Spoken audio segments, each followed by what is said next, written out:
Welcome to Al Bernstein Unplugged on Boxing. In a 40-year Hall of Fame career, Al has chronicled some of the greatest moments in boxing history. On this TV show, you get to hear him expand on those memories and talk about the current news in the sport of boxing. You also hear Al interview some of the biggest names in the sport. Here's Al Bernstein Unplugged. Hi, everybody. Welcome to the show. I think this is going to be a very special episode because visiting us is Andre Ward, Olympic gold medalist for the United States, world champion as a professional in the 168 and 175-pound divisions, and he has carved out a terrific career for himself as a sportscaster at ESPN after his boxing career ended. Also, we will, in my flashback, talk about a very special moment that I had with the legendary Don Dunphy, the voice of boxing in the 40s, 50s, 60s, and 70s on both television and radio. And of course, we will answer your questions that you send to me on Twitter at Al Bernstein.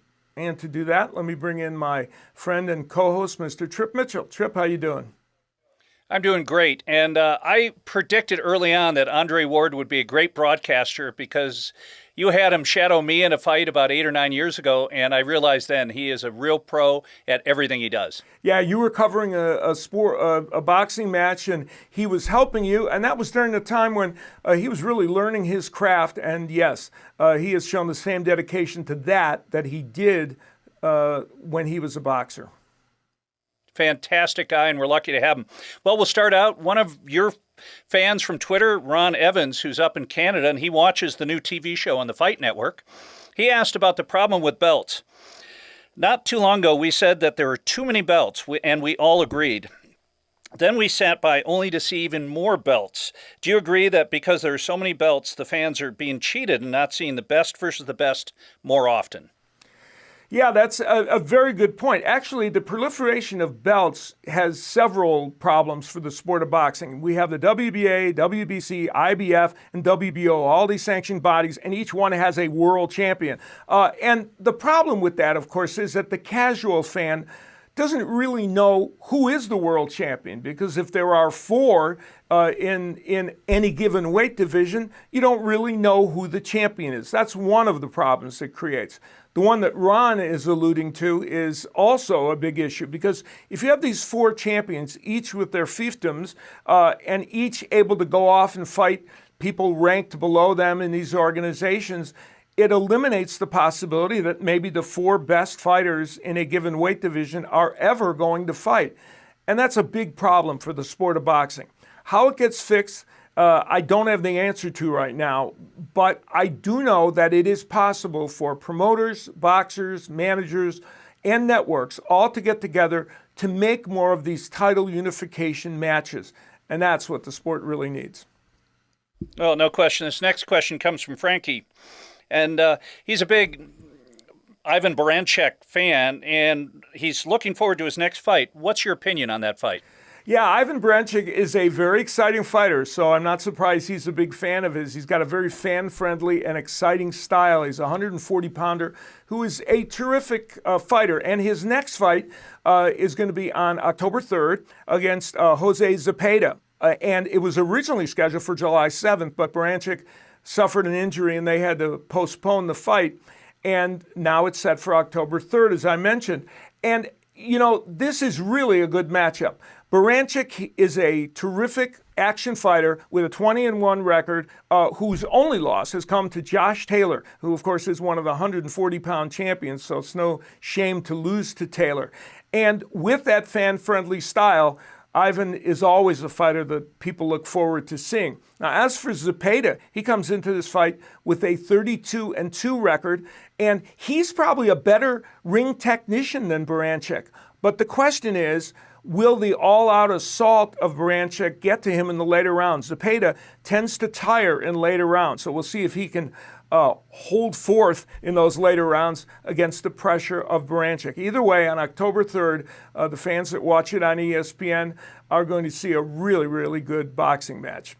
Now, we think you're going to see a really, really good interview, because the one we did with Andre Ward for this show, I think, is special, and Andre himself is a special guy. And when we return, we'll chat with Andre Ward. Welcome back.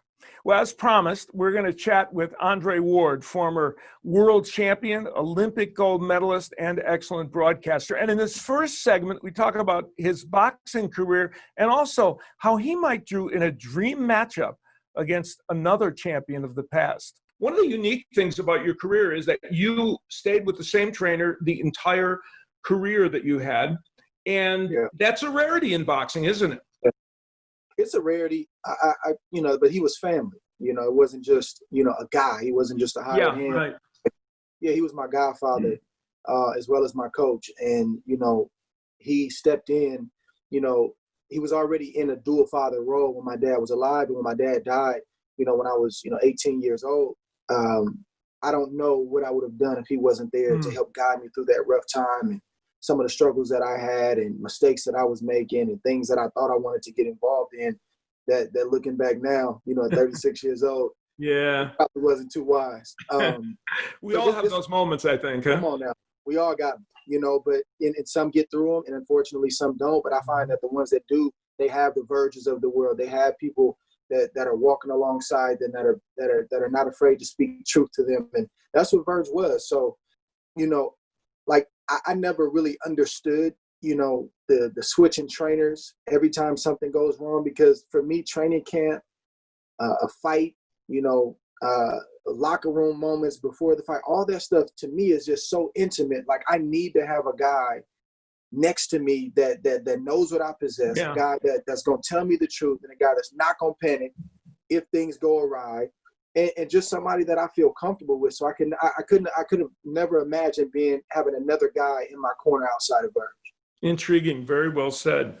So you had a great career. And one of the things that people now, as we sit and try to find ways to talk about boxing and think about sports, whether it's watching an old, of some game where the Warriors won a NBA title, or in my case, the Cubs won a World Series, or watching great old boxing. The other thing that people are doing is talking about mythical matchups. And two of the people in boxing that I have great respect for, of you, of course, and my friend Joe Calzaghe.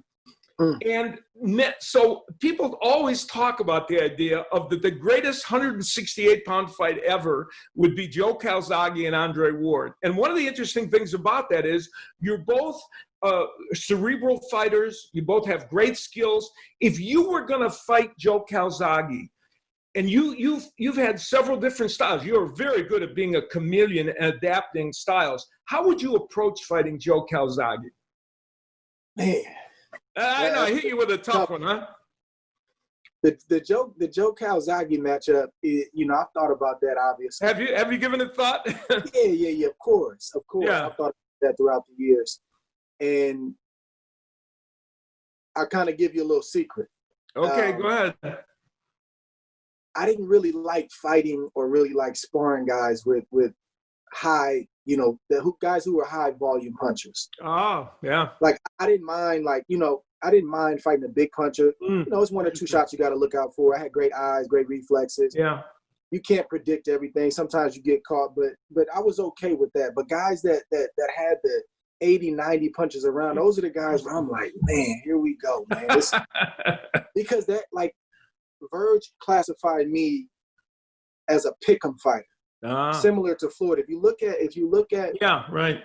If you look at our styles, we don't necessarily throw combinations until we get you hurt. Mm-hmm. Like we're picking you apart. Jab to the stomach, jab to the head, right hand, step back, reset. Like our stuff kind of accumulates, over some rounds. But Calzaghe was a guy who, as we know, those that know the sport and who have followed Calzaghe, man, he was a guy who threw sometimes over 100 punches around, and it didn't seem like they had a lot of steam on them, but they would add up. So that would have been something that I would have had to deal with. Some I wouldn't have been happy about dealing with. but the way that you cut a volume puncher down is great feet in distance and range. And I wouldn't have tried to go punch for punch with Joe Calzaghe. We saw Bernard Hopkins do that. Bernard Hopkins is not a volume guy. He's a thinker. He's a guy that can throw combinations, but that's not really his thing. He got caught up in that game, and it kind of backfired. He had early success. Down the road, Calzaghe pulled away. my distance and my range with my feet and kind of dictating what range this fight is going to be fought at. If he gets inside, knowing when to tie up, when to work really quick, tie up, and then allow the ref to break. It's like it would have had to been a very psychological, like a very methodical fight. And Joe would have won some rounds for sure. But I think this is where the difference would have been between me and Joe. That's interesting. And you would have tried to make him into less of a volume puncher. Well, the legs and distance and creating the range and kind of dictating where this fight is going to be fought. It's not going to be fought at the range you want to fight at, and it's not going to be fought at the pace you want to fight at. That's what you call taking a guy's punch count down. And I've done that in the past with guys in the amateurs, pros. It's not easy to do. But I think I would have got Joe by what I just mentioned, and then also the body punches. Yeah. And the inside work, but then also I know Joe struggled to make weight. True. You didn't always see it on his face. You didn't always see him huffing and puffing, but Joe would kill himself, especially late in his career, making the weight. Those are things, Joe, Al, that when you're facing a guy like that, it's not 5 big things that you have an advantage over your opponent in when you're facing top competition. It's 1, maybe 2, maybe 3 smaller things that you execute. So the legs and the range, the body punching inside, taking wind, slowly breaking him down, and then knowing that he tends to fade sometimes and he struggles to make weight. I think that would have separated me and Joe if we fought. Interesting. That's great. Well, I've always wanted to ask you that. So, and of course, you had a great answer. But no easy task. No, Joe Calzaghe was and he's left-handed. Yeah, on top of everything else, right? Yeah, he's a great fighter and a great guy, just like you.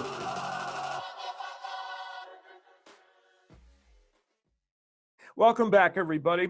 Well, we'll continue our talk with Andre Ward, and we're going to talk about his post-boxing career when he became a terrific sportscaster at ESPN. So you have carved out already a broadcasting career for yourself that is extraordinary. And what most people don't know about you is that you went about it the right way. You did broadcasting up in the Bay Area. You would make it your business. And I'm having talked to you, I understand that you knew that you were going to want to broadcast, and you did it the way you did boxing. Get reps, get a chance to practice it, and that led you into the career you have now. Yeah, I got to give a shout out to Roy Jones. I mean, Roy was the first one to really kind of spark the thought, because until you know better, you kind of go along with the status quo. Well, I'm a fighter, and you're supposed to act like this, and we fight for a little while, and then we retire, and then people forget about us. But Roy was different, man. Roy was a country boy from Pensacola, Florida, with swag, and he broadcasted, and that like blew me away. And he not only broadcasted, but like he would have Smoke Gaynor, Derek Smoke Gaynor, who was under his promotional banner, Square Ring, like fight on his undercards. Roy would go on the front row and watch Smoke's fights and then go back and change for the main event. So he would always do things that were unorthodox. He would always break the rules, so to speak, and get away with it. And seeing Roy do that kind of sparked something in me. And Bird used to always encourage me. He said, son, you're going to do it. Son, one day you're going to be a great broadcaster. And then I started, the World Series of Boxing was my first opportunity with Alan Massengale. And then I came over to Showtime with you, man. You've been such a great mentor, a great friend. And, just with small things and big things, sometimes broadcasters, and I haven't really experienced this, but I've seen this, experienced broadcasters don't always want to help the young buck. They're like, listen, man, I got work to do. We're on live. You got to figure this out. And fortunately for me, when I started off at Showtime, you weren't like that, and the other guys weren't like that. So I learned on the job. I learned a lot quickly, made mistakes. And I don't think people realize how long I've actually done it, kind of off and on. When I was active, even at HBO, right, I did what the frequency wasn't there. Like I'd have 5 to 7 shows a year, whereas now it's 15 to 20. So it's kind of been a long road, but just great mentors. I mean, Max Kellerman has been a great mentor. Jim Lampley's been a great mentor. Obviously, my guys at ESPN, they're always great. And just trying to give something to the sport, Al. It's not about me getting on camera and shining. Like I've had enough camera time in my day. Like I truly want to bring something to the sport, try to explain things where the layperson who's just tuning in at their friend's house watching the fight can understand it, but then the hardcore boxing fan can also be fed. And just trying to uplift the sport, give people a fair shake, be as objective as possible, as honest as possible. And, you know, fans, they get on like, well, you work for this company, so you're favoring this guy. Yeah. It's like, man, come on. I got a little bit more integrity than that. But you try to do the best you can to not let any personal feelings get in the way. Like if I feel a certain way about a fighter, and not to say that I do, but if I did, that shouldn't come across on the screen. No. And I've learned that from guys like yourself, where I really don't know how Al feels about this guy on a personal level. He's calling the action in the ring, and that's what I try to do. And that is what that was extremely well put, and that's exactly the case. And that's why your career has been so good, and that's why you're one of the best to do this. And as you recall, when we had discussions about it, I said you were going to end up being the best color commentator. You've always told me that, and I'm like, ever. What? So I couldn't believe it. You're on your way to doing that. You are a man of faith. Your faith is a big part of your life, and you don't hide it. You let people know that it's a part of your life, and yet some people that are that have their faith out there, and it's an important part of what they do, get accused sometimes of using it as some kind of club to bash people with or create an atmosphere around them. And you've never, ever done that. It reminds me, I'm writing a book with Eddie Mustafa Muhammad now, and he was talking about Ali, who was a mentor to him. And one of the stories he told was how Jimmy Ellis was sparring with Ali, and some of Ali's camp members were trying to talk him into converting to Islam. Mm-hmm. And Ali said, no, leave him alone. He knows his mind. He knows what he's doing. Leave him alone. And I find it really intriguing that you've been able to walk that line and be very open about your faith, and yet it never seems to create any issue. Does that make sense what I'm saying? For sure. And it's not an easy line to toe. It's not, but I have great, leadership and great mentors, in my life. I got a bunch of deacons at my church. Mm-hmm. My pastor, Napoleon Kaufman, here in the Bay Area, man, just guys that have lived it out, in real time in front of my face. And I've seen the balance that they've struck. And, guys that are available when I call and say, man, what do you think about this? Or how should I handle this? So that's a lot of it. And then God just kind of leading you, in real time as well. Things happen, people ask you questions, and you got to have a response. And God's been faithful in helping me do that as well. But my thing is this, Al, I love Jesus, man. I'm a believer. And I wouldn't be sitting here talking to you, in my right mind if I didn't give my life to him at the age that I did. And there's just too much evidence in my life and things that have happened that I've seen too much to go back. So to say that is to say that is my sure foundation. And I want that to be everybody's foundation, but I also respect the fact that people do have different beliefs. I do, respect the fact that people are going through a process. And I think one major thing that I've learned over the years is sometimes your zeal can kill. You want to have zeal according to knowledge. And people will let you know if they're open to hear, your belief system, right, or if they want to know how'd you get here, man? Explain that to me. And I think it's just being sensitive to know when to act and when to speak, and then when to just live it out, because there's a lot of people talking in the world, Al, and their life doesn't match up with what they say. Yeah. And I'm not proclaiming to be a perfect man by any means, but I hope that my life speaks, and my life is preaching to some degree. And then, I only speak when I have to, or when I feel led. So I've tried to strike the balance. It's not an easy thing, but it's encouraging to hear you say that, though. This flashback is brought to you by Showtime, the home of Showtime Championship Boxing. And now, here's Al's flashback. For this flashback, we're going to take a little time journey.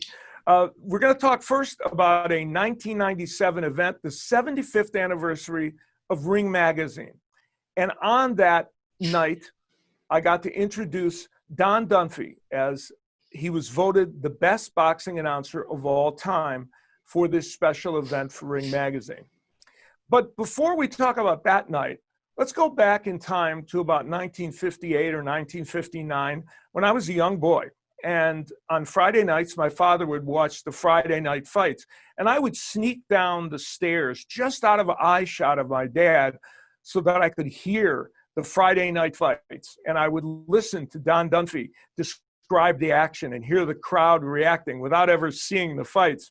About 3 or 4 months into this, I heard my mother say to my father, okay, let him down. They knew all along that I was up there, and they let me come down. And I sat on the floor right next to my father, who sat in his easy chair, and we watched boxing together. Unfortunately, we only got to watch a few more years because my dad passed away when I was 12, but those were special memories to me.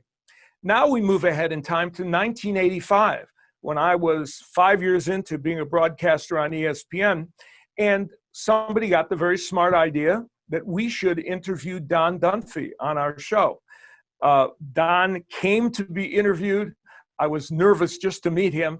And when he walked up to me, he was so Don Dunphy-ish. He reached his hand out and just said with a big grin, "Hi, Al, it's so nice to meet you." And from that moment on, he and I became friends. He was a mentor to me. And in his final years in life, we talked constantly. And then in 1997, that event I alluded to for Ring Magazine, when they announced that he would be named the best broadcaster of all time, they asked him who he wanted to present him the award. And he said he wanted me to do it. And I'll never forget how honored I was. And I'll never forget standing there off stage just before I was to be introduced to come on stage for this event, thinking to myself, the only person missing was my dad. How proud he would have been at that moment to know that I was walking on this stage to give that award to Don Dunphy. So it was a very special moment for me back in 1997. Well, we hope you enjoyed this show with Andre Ward, and we hope you will join us next time on Al Bernstein Unplugged.